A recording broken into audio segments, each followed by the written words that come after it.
All right, welcome back, everybody. This week we are talking about the Central Texas Public Safety Commission, and we've got Pam and Corby with us here to talk about it, both who have been involved with the commission for quite a while, right? Both of y'all have, and longtime Austinites, doing all kinds of stuff around here. So, we've obviously worked with y'all a lot in the past, and as the name would imply, big proponents of public safety. So, I mean, Pam, let's just kind of start with you. You've been around, Austin for a while. Kind of like, what's the commission about, and how'd you wind up getting involved? Yeah, like Corby, we're both from Austin, been here most or all of our lives, and we love the community, and we want the community to be a safe community where families can feel comfortable and all of that. And so we both have had a love for public safety and have been involved in the Central Texas Public Safety Commission, which was formerly called the Greater Austin Crime Commission for decades. Yeah. And so, it's something that's near and dear to our hearts. I'm the current chair of the commission. Corby is one of the past chairs of the commission, and we do it because we love our community.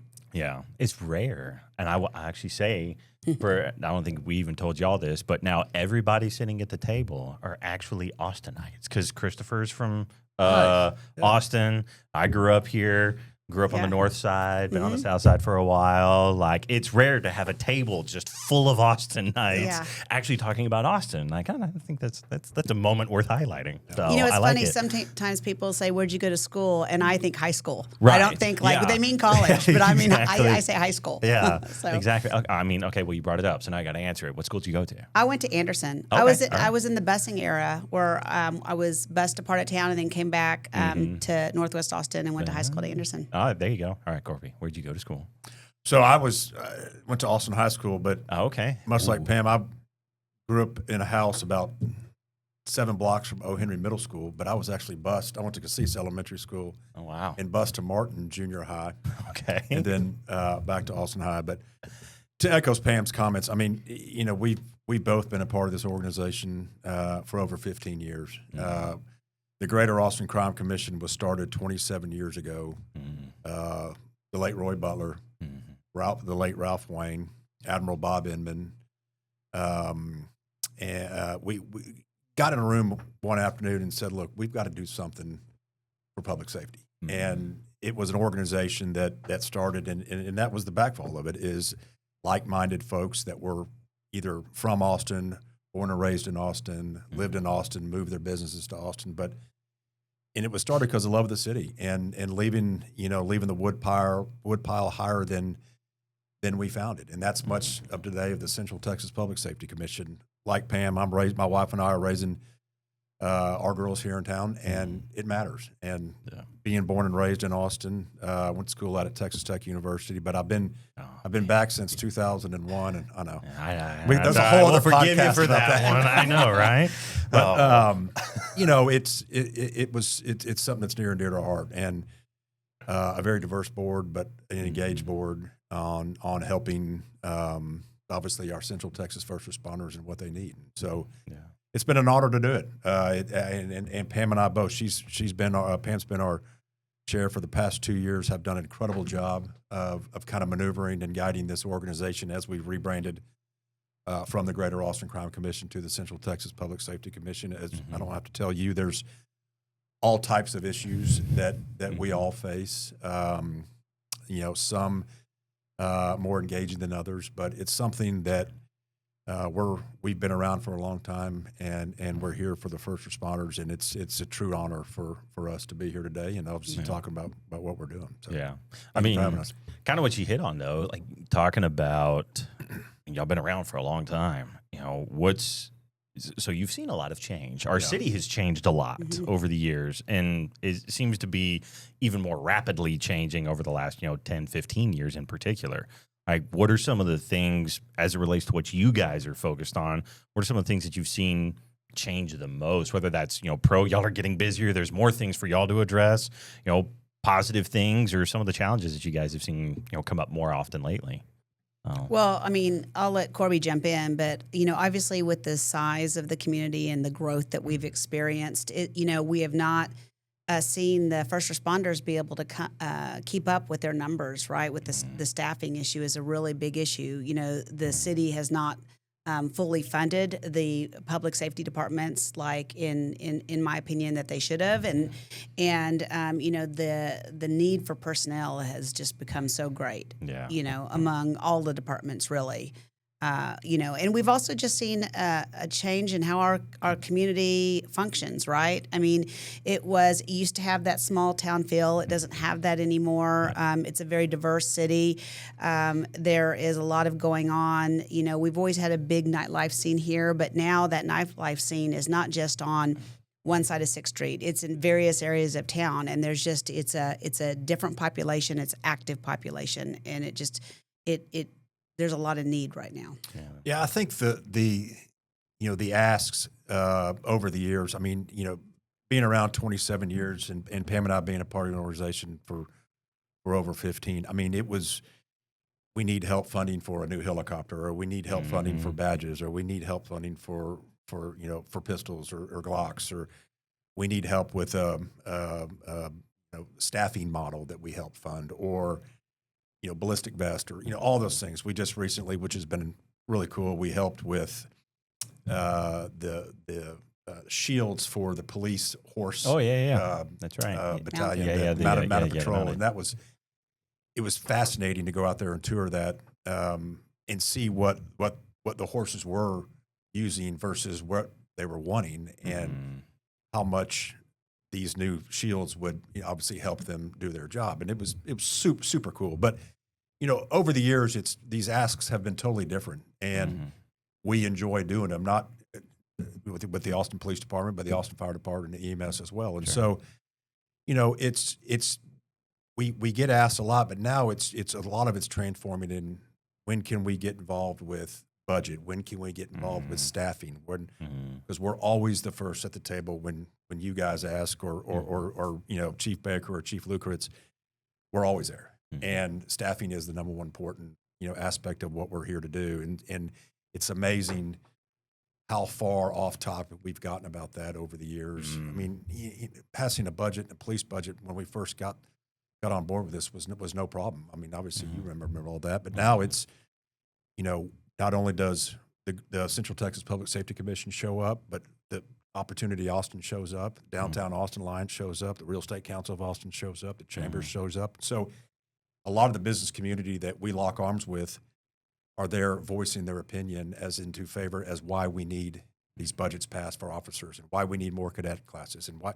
And so we've morphed into an organization that knows that's going to be an ask of us, and we're honored to do that and continue to do that. But we're not shying away from riot gear and things that officers need. And so it's funny. I mean, I've really enjoyed the organization for a long time, but it's the what we're asked to go fund now is, we wouldn't even imagine that when we first got around to it, but it's super cool. And I know we've got a fire budget coming up. We're going to work on that in the contract, and we're going to work on that. And so obviously we stood toe to toe with you guys in the police contract. And, I know we've had multiple discussions about that. And so, but I also think you're seeing not just the Central Texas Public Safety Commission, you're seeing a lot of the other business organizations get involved for the same reasons we're here today, because we care about the community. Yeah.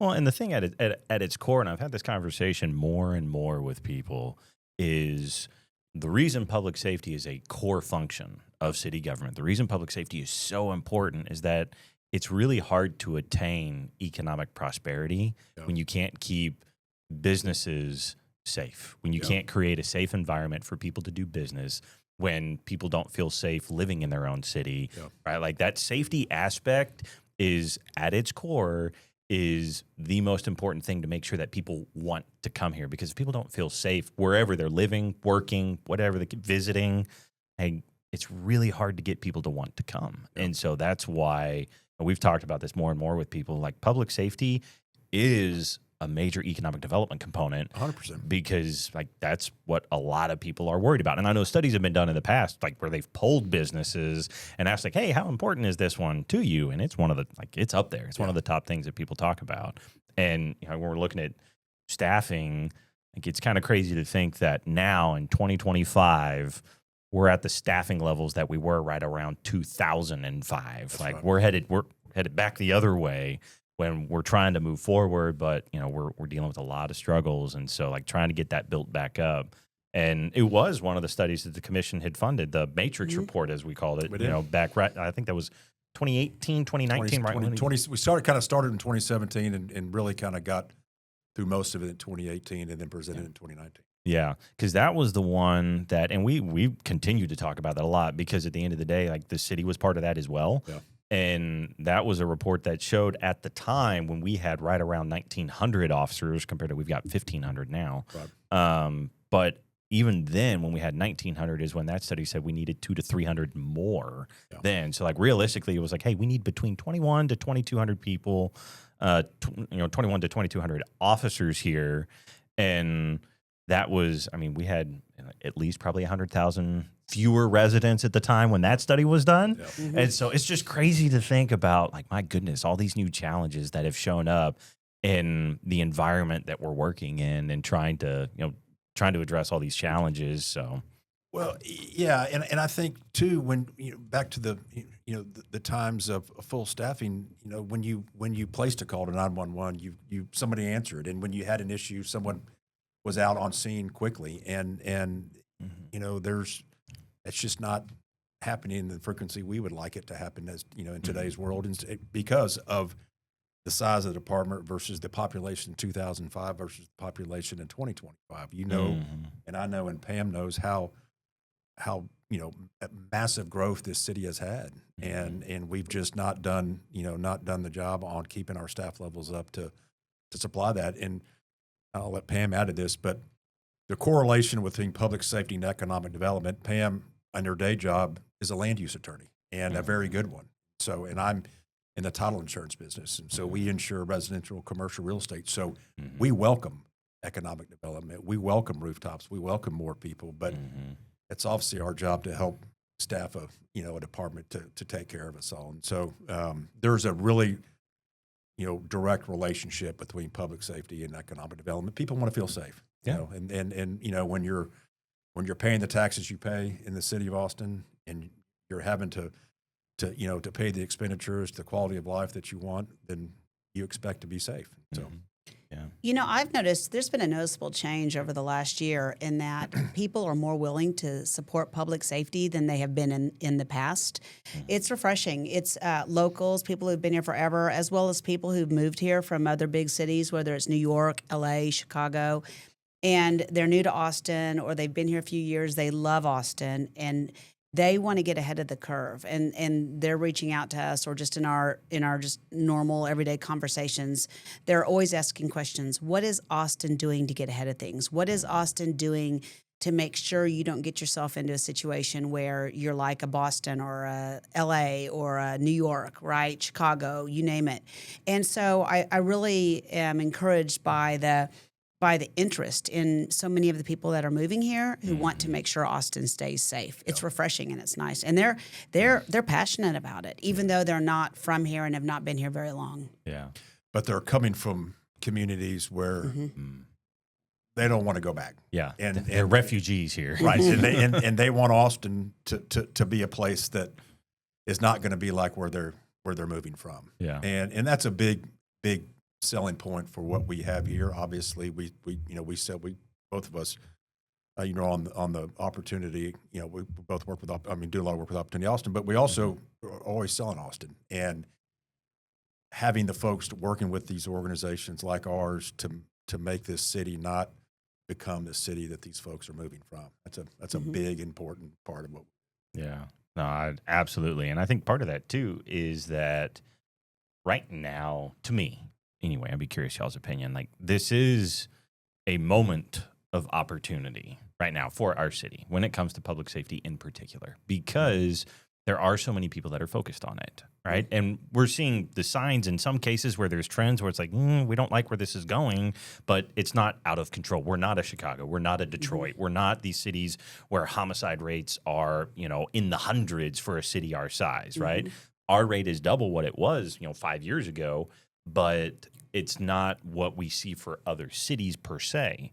So it's where we're seeing these trends. We're like, hey, we can address these before they do get out of hand. Yeah. And so this, to me, is one of those times where it's like, hey, if we make the right investments, if we focus on the needs right now, if we don't just maintain status quo, then, hey, we can keep Austin to be a city that we all grew up in, to be the city that is one that people want to come to because Austin's unique, because Austin is, I do believe it. Austin is a special place. It's an amazing city. You know, not to say it doesn't have its challenges. Every city does, but it's a city that's worth fighting for, and it's a city that has the chance to avoid the mistakes that others have made. Like we can learn from others. So to me, like I said, this is just, there's a lot of opportunity here to try to address issues before they get out of control. And I think a big part of that plays into some of the stuff that you guys have going, right? A lot of the initiatives that y'all are working on. Right. So, you know, that's where, you know, our department has relied on y'all a lot. And so, you know, I'm sure you guys have a lot more going on than even we know about. So kind of curious what all you guys kind of have working and things that you are, you know, other projects that you do have going. Well, I'll start. I mean, in addition to just the funding requests and the things that we're doing for the various departments and public safety and the community in general, we have some just really great initiatives going on right now. Like, for example, we're going to have a blessing of the badges where many of the churches in town are going to open up their doors in the fall and bless the badges of our public safety members, regardless of your faith or your religion and that sort of thing.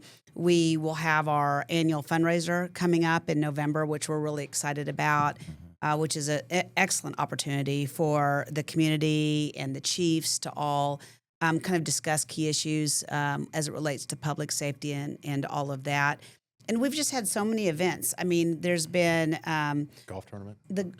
We have a group of younger members who are coming up, and we are hosting a golf tournament that'll be coming up. Yeah, in the fall as well. That we're really looking forward to, and all of that. I mean, there's so many different events that are ongoing and coming up, and just initiatives that we're focused on, short term and long term. Yeah. We do the 9/11 Memorial Stair Climb, the longest running stair climb in the nation, which is exciting. The mental health is a big issue with officers, and it's a big issue with Austin Fire Department, the men and women of Austin Fire Department and EMS as well. And so we did a Miles for Movies event. Actually, I hosted it at my office, and it was a 3-month. Who could run the most miles in a 3-month period. Okay. And Commander Craig Smith was helping put all this together and reached out and said, hey, man, can we just, come and watch some movies? And, I want to tell you about this program. And I said, absolutely. And so we hosted a barbecue event for him, and it was incredible. We had 20 officers of men and women of the Austin Police Department, and we visited about, kind of mental health and the daily issues with that and what the folks of the Austin Police Department, Austin Fire Department, EMS see each and every day. And, they suit up and show up each and every day for us, the city of Austin. And so among the, the events that Pam mentioned, it's stuff like that we're trying to grow in. We've got a K-9 program. We've helped with some of the older K-9 dogs and, medical bills and, having a surgery or, things of that nature. And so, in a perfect world, could we fund every request? That's our goal. Yeah. We can't do that. We're working towards That'd be great. But. Yeah. We want to be the backstop of public safety requests. And so that's something that we work forward to. We budget. We've got, the Greater Austin Crime Commission was a couple folks in a small room off of Brazos. Now we've got a full staff. We've got, eyes and ears at City Hall. We've got a full-on PR department. We've got an engaged board of over 50 individuals. We have these events during the course of the year that help fund what we do. But it's also we like to always take care of the folks that with having a movie night for mental health or things of that nature. And so we try to expand on that. It's not just a sleepy organization anymore. I mean, it's a full time. You'll see us at City Hall on every issue we possibly can start commenting on. So And it's not just the local Austin Police, Fire, and EMS. I mean, we're very involved with the Fire Marshal's Office, the various emergency services districts. This community is large, and so it goes beyond Austin. It goes into Travis County, into the unincorporated areas, and beyond. And so we're broad-based.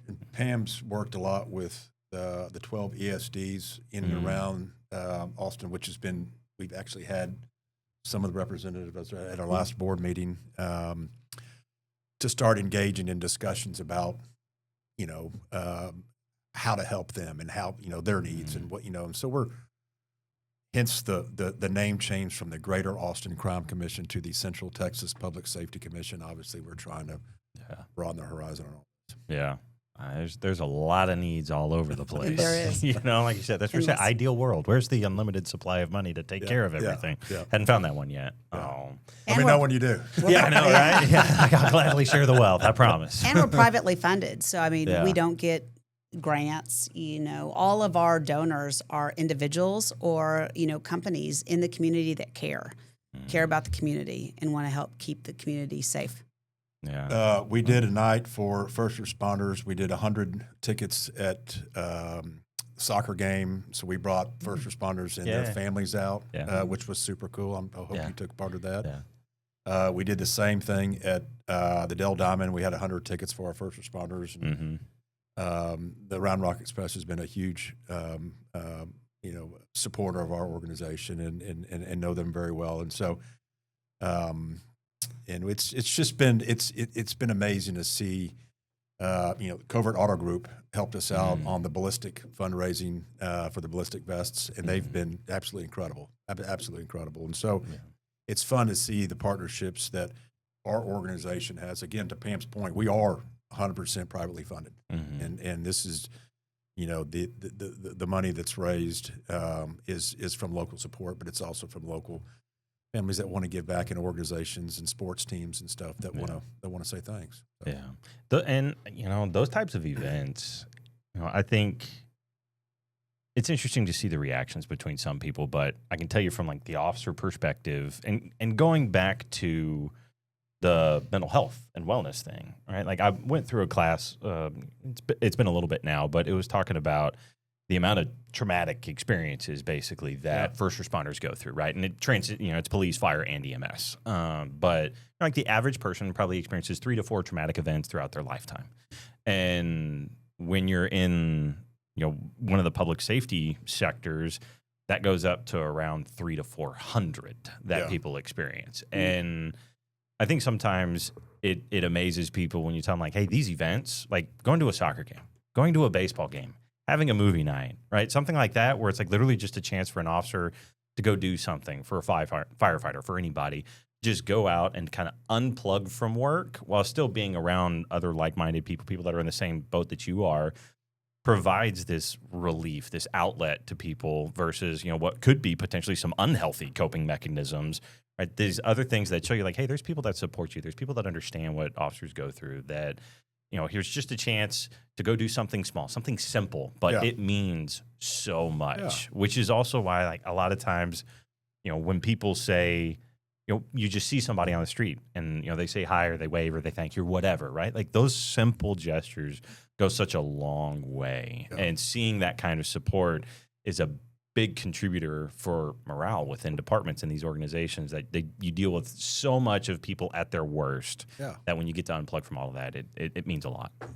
Yeah. And their husbands, their wives, their moms, their dads, their grandfathers, their grandmothers. I mean, and yet they've got, it's just, they see a lot, to your point, 300 or 400 during their career, and no one's talking about that. Yeah.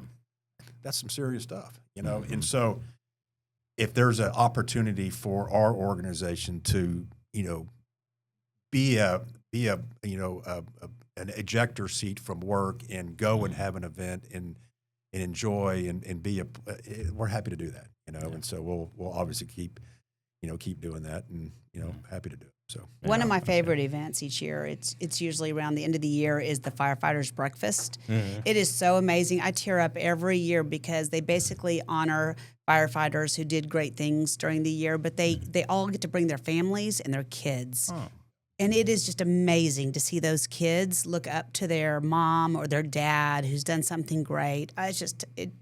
Every year it's such an amazing event. I mean, you can just tell it means so much to those families. Yeah. Oh, that's awesome. I love it. I didn't realize that one went on. So. They give an award. They give incredible. a handful of awards, but it's a breakfast. HEB is our partner in the breakfast. They've been our partner for the last couple of years, and it's pretty incredible. And that's one that y'all host? Y'all host that event? We help with the Austin Fire Foundation. Oh, okay. Yeah. Oh, that's great. Yeah. So, and then we have to have it early because firefighters get there at 7:30. The program's at 8. Then they pull up their fire trucks and we got to go to work. Yeah, exactly. That's an early morning deal. Yeah, that's right. And I love that. It's cool. Yeah. Yeah. Breakfast is good. Yeah. That's a good way to start the day right there. No, happy to do it. Yeah, Happy to do it. That's awesome. Oh, I mean, you kind of mentioned it, and there's things going on where advocacy, just talking about things, is a huge undertaking for one, but takes a lot of effort. You've got full teams that do it. What are the things that y'all really focus on when you do drill down into not just these events and everything else, but it's getting the right message out there? That's no easy task either. Yep. Yeah, I mean, we like Corby said, we deal with the city councils, we deal with the commissioners' courts, we'll deal with the state. Anything along those lines, but we really have to focus on what's important to the community. And that's kind of, our guiding principle. And so it can be a specific issue that comes up last minute that's critically important, or it can be some kind of long-term initiative. But, our goal is to help get the message out to the community through our social media channels, whether it's on X or otherwise, or speaking at events and all of that. But it is really important to get that advocacy message out and really help the community understand what first responders need to help keep the community safe. And that's a critical part of our mission and something that we're really focused on. Yeah. I mean, one of the big ones lately, and it's caught a lot of attention, and I've seen, some of the op-eds that have come on about it, is what's gone on with how crime in our county has been handled, right? It's definitely no secret, on our part, we're very vocal about a lot of the issues that we see, in particular with the district attorney and the county attorney on both. But those are also things that y'all have talked about as well. And I think one important thing to highlight with that is it's not. It goes back to people feeling safe in their community, and that is one of the things that impacts people's perception of safety, is how people are held accountable. So that's one that y'all have been involved with, and to y'all, what's kind of been the importance of that? How can a community feel safe and these victims feel safe if they know that the perpetrator, the person who has hurt them, whether it's sexually, whether it's physically, is not going to be held accountable? Is going to be just let out of jail, that the DA's office is not going to prosecute them, or not going to meet the requirements and timely take them through the bond hearings and all of that. And it's a problem for our community. It is not fair to the victims and the community as a whole that there is not an advocate in the DA's office who is willing to at least present a case to a grand jury or to a judge properly. And we don't have that right now. The DA's office has completely failed our community in the handling of cases. It's a problem. Pam and I did an op-ed about 3 weeks ago, a month ago, about the DA. And to echo Pam's point, it's just, how can someone feel safe? When you talk to an officer and, they go out and arrest the individual. The individual gets put for an unbelievable crime, gets put in jail. Deadlines are missed. Bonds, the amount of the bonds are reduced. The individual's back on the street doing the same thing in a month, and it's absolutely the process is failing the city, and we can all three obviously agree on that, but it's how do we fix that problem, and how do we let the community and the taxpayers know what's going on? And I think everybody's paying attention, Mm-hmm. and it's how can you recruit, how can you raise a family if you're not safe? Yeah. Bottom line.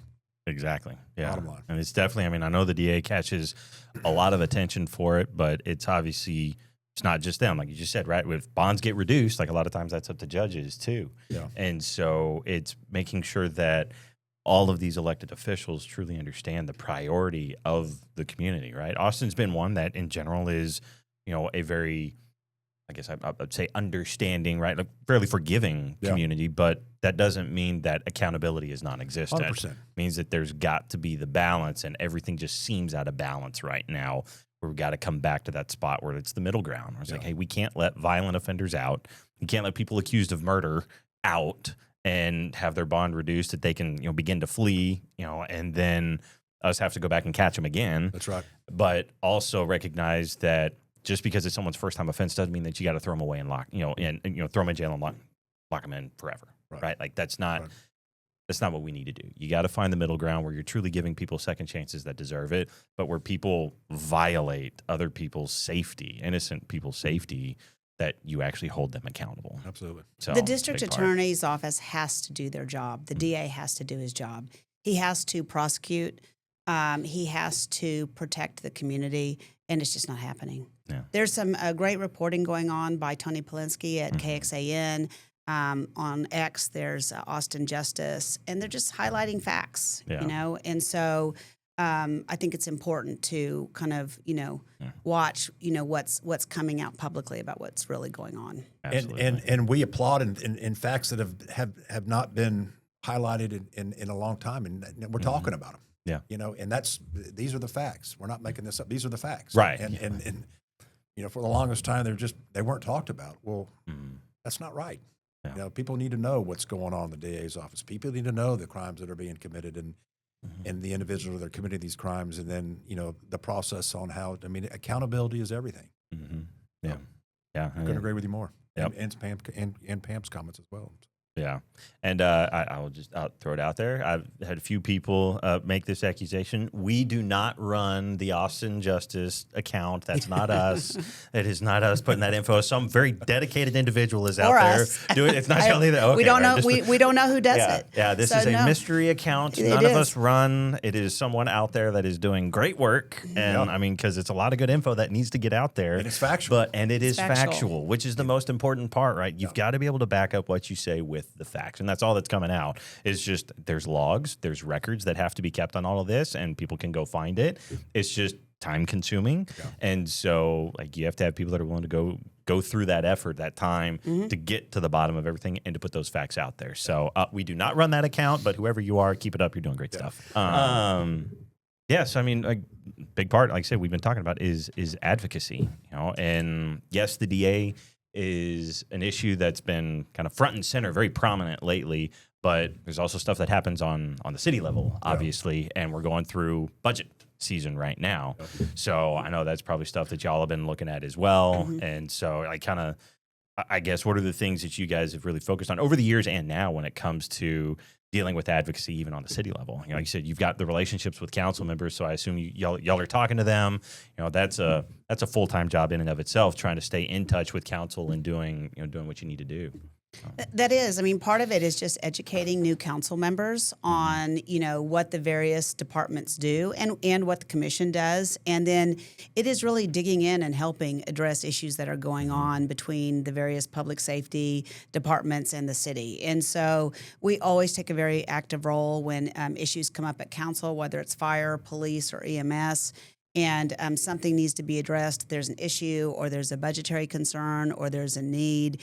And we'll help, we meet with council, we provide them with information, ask them questions, answer any questions they have. Basically, anything they need really to get educated on the issue, because the council members are so busy. They're dealing with so many different issues in the city. They cannot be experts in public safety themselves. And so we're there to be a factual resource and to answer questions. And so we want them to know that they can trust us and that we're going to give them, the facts. And so, that's a daily daily part of what we do, interacting with council members or other city staff, advocacy, speaking at public hearings, and all of that. And the budget is coming up right now, and the budget is always difficult. It's difficult for everyone.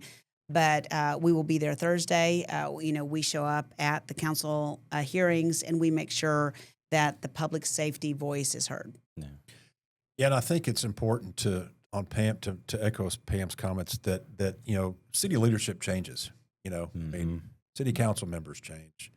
Mayor changes. The city leadership changes. One thing that hasn't changed in 27 years is this organization. And so when a new city council member is elected or a new mayor elected, we try to obviously be one of the seats at the table, and thankfully we usually are. Of this is the organization, this is what we've done, we know public safety well, and here's why.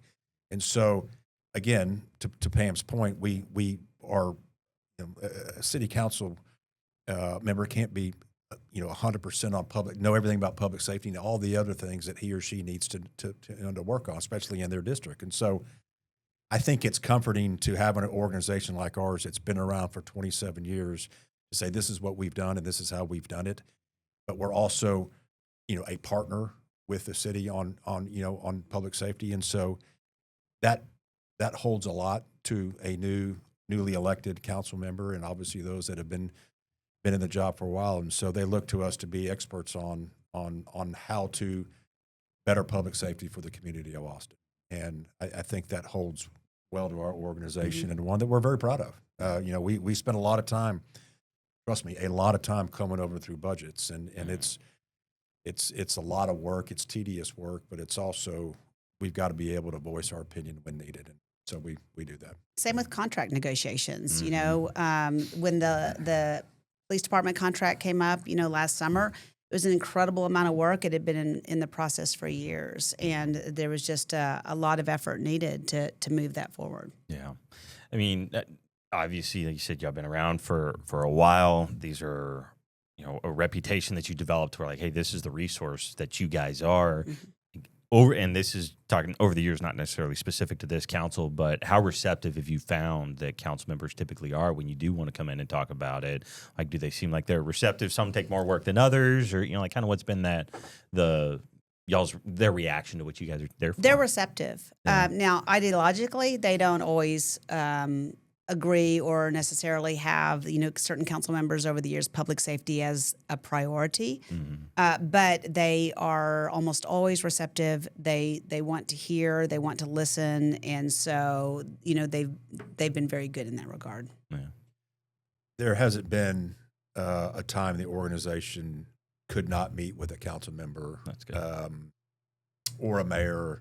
Or a city, we're very involved in those meetings. But to echo Pam's point, they're willing to listen, and we're willing to present the facts that are factual within budgets or contracts or whatever the issue their staffing, whatever the issue that we be discussing. But it's been very receptive. That's true with the Travis County Commissioner's Court as well, and the Travis County Judge. Absolutely. Yeah, that's good. What's kind of been y'all's reaction or I guess y'all's perception when you're talking with just not necessarily people that are involved in the commission itself, but when you go out and you do like community engagement or whatever the case may be, what's kind of been the reaction from just Austinites, from people like when you go and you're talking to them about things that, they feel are important or things that they would like you to focus on or whatever, whatever kind of feedback you've gotten from them? It's depending on what kind of if we're hosting our big fundraising event in the fall, we get a lot of follow up. Like, hey, man, come meet with so and so. They're engaged. They sit at a table. They want to help fund, and there's something they want to help fund riot gear. They want to help fund a ballistic vest. They want to help fund some. So we get a lot of that, especially if it's a large setting and we're talking about public safety and. And we do a lot of the Dell Diamond and the soccer events that we did for the first responders. You just get a lot of thank yous. Hey man, thanks. I was in the stands. Knew your organization was a part of this. Glad I was able to be a part of it. I'm proud to be a member of the organization. Whatever it may be. But there's a lot of heartfelt thanks. Being in the real estate business, I get a lot of the calls from our directors, especially that own real estate, about homelessness issues and stuff. So we have all of that too, which is obviously part of the job as well. And you guys have always been great when we need help on that. But to answer your question, long-winded, it's just a lot of thanks. And people in organizations, when they're at one of our events, they'll have an idea, and then we'll get a call and say, "Hey, would you think about our executive team?" And Ashley Copeland, who's with the Central Texas Public Safety Commission, has been phenomenal about fielding those wants and those needs and those calls. And Ashley and the team have been incredible. That's something that we haven't had in a long time. Obviously, the Greater Austin Crime Commission, our executive director, Kerry Roberts, was around the organization for a long time. And, sadly, we lost Kerry a couple of years ago, and he was a dear friend of public safety and a dear friend of APD. But, and it was kind of a trying time, as you well know, when we didn't really have a rudder to where the organization was going. But Pam and others have really stepped up and solidified the foundation of this organization. But now we've got Ashley and team that go out and handle a lot of these requests, and it's been overwhelming, which is great, and we need to continue obviously to do that to get more support from other organizations, other companies, other folks that want to step in and help out. And so it's pretty cool to see the amount of thanks and amount of folks that really want to jump in and raise their hand and say, "I'm here to help." And Admiral Inman, who's in his 90s, still attends every event, and it's incredible. I mean, he truly cares about the people in this community. Yeah. And because he was at last year's fundraiser too, right? That's right. He was honored. He's a great guy. I've gotten the chance to talk to him a couple different times, and he's still, for being 90, right? Yeah. He's sharp. That man, he's incredible. That man has done more for public safety in this town, and he knows it well. He understands it well. He does not. He's a very direct person. I mean, our board meetings run an hour because of Admiral Inman, and they don't go over an hour because of Admiral Inman. But he's just his love of first responders and public safety is immense, and he has done so much for this city and so much for the departments, and we're extremely blessed to still have him. And he would really like to see the youth in our community want to be first responders, and he would really like to see that continue to grow, where you have high schoolers, college students, whatever it may be, just have that desire to go serve the community, through police, fire, EMS, the ISDs, the fire marshals, whatever it is. Yeah, definitely. Yeah. And that's a big part of, to a degree, what we try to work on too, right? Like, obviously, I grew up here in Austin, right? And I'm very partial to my city. And we're not going anywhere. My family is here. Like, we're entrenched in the Austin community. And so, like, I right there with them, we're like, we would like to see more people that want to be involved here. And a big part of that, I think, is, to a degree, there's been some very difficult times in recent history where trying to get people involved in public service just overall has become harder and harder. And so trying to instill in people the pride that comes with what you get to do. The opportunities that public service offers are very unique, and it's extremely rewarding. I've had the chance over the last several weeks to go and talk to a group of high school age kids pretty much every week and talk to them about what it is that we do. And I tell them every single time, this is the coolest job in the world. Never once did I think that I would have the chance to do this as a career. And, the opportunities, and I didn't come from a law enforcement family. I've had, few people scattered about, but a lot of people usually when they get involved, like there's a long history of it. Right. And so to be one of the first ones to break into it is a little bit different. And it's just so rewarding to be able to be involved and to get to meet so many different people from our community that are involved to whatever degree, that are wanting to improve our city, that want to tackle the challenges. Like, I too would love to see that pipeline improve where people get to be involved. Are you seeing, I'm just curious, in those, those meetings and those presentations with the younger youth, are you seeing a lot of folks, raise their hand and say, I want to be a firefighter. I want to be a police officer. I want to be because we've seen our cadet classes. Obviously, the numbers where they were versus where the numbers where they are now. But just curious, do kids still want to do that? Because those are discussions that obviously we're not in. But yeah, I think it's always interesting to see because in the group setting, everyone's kind of quiet, right? Like trying to get anybody to say that is a little tough. But I have had it where like it'll be done. And then, I'll step out of the room and one of the kids will find me in the hallway and they'll want to talk about it, right? And they're like, oh, like, hey, I was wondering about this. Like, oh, could I come do a ride out? Like, they want to talk about it afterwards. So I definitely think there's the interest that's there. And, a lot of times the struggle is just maintaining that interest, right? Is making sure that they do stay involved and try to get them in here. And, in the past, we've had programs like our internship program that the department used to have and, things that I think we should be building back towards to help keep people engaged, to help keep them here to where they see, like it's just trying to keep that involvement, right? Because they have the interest, right? In high school in particular is when I think a lot of that interest is developing. And then they either go off to college or, they get into a trade school or something like that. And if you don't kind of keep tabs, if you don't keep touching their lives in one way or another in a positive aspect, you can lose it because, to be an officer, you have to be 21 by the time you graduate the academy. So you've got this gap that you got to cover there. But the interest is definitely still there. Yeah. I think generationally, it's less than what we've seen in the past. And that's just a challenge that we see, I think, all over the country. Yeah. But there's definitely still some that, and it's always a lot of fun. Like, it's one of the coolest things when a kid pulls you aside and it's like, hey, like, I'm thinking about it, and they want to talk to you about it. Like, that's pretty cool. So we love seeing that. That's cool. Yeah. Super cool. Yeah. Super cool. Well, I mean, as we kind of like wind down here, anything else that you kind of want to highlight that we didn't hit on that maybe the commission's up to, working on, coming down the pipe, like things that, you've got major projects, what your folks are seeing, like messages we need to get out there? We're continuing to really engage the faith-based community.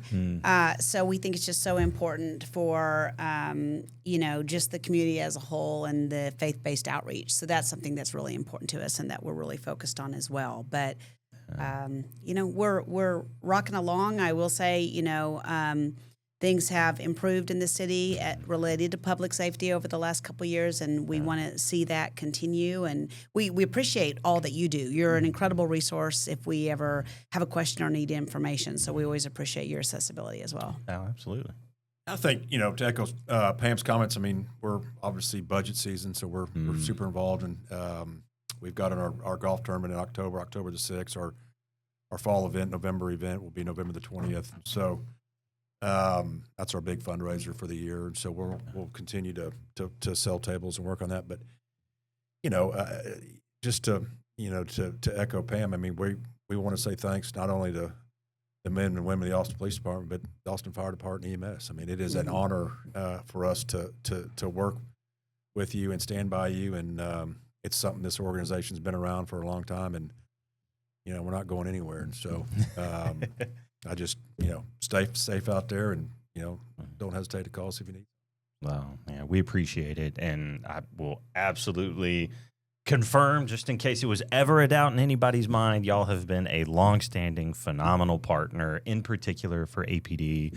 I know we've all had lots of conversations in recent years about a lot of things that are going on, so we truly appreciate y'all. Yeah. And I do want to give a shout out to, you mentioned her earlier, but Ashley and then Hannah, that's on y'all's team as well. They've been phenomenal. They are go-getters, and they are getting after it. So, like, you've got an energetic bunch over there. Yeah. And to make sure that none of us have them angry at us, right? Y'all do have a website for anybody that wants to learn more, right? CentralTexasPublicSafety.com, I believe, is the website, right? Make sure I got it there. All right. Yes. Just like I said, we make sure we keep them happy.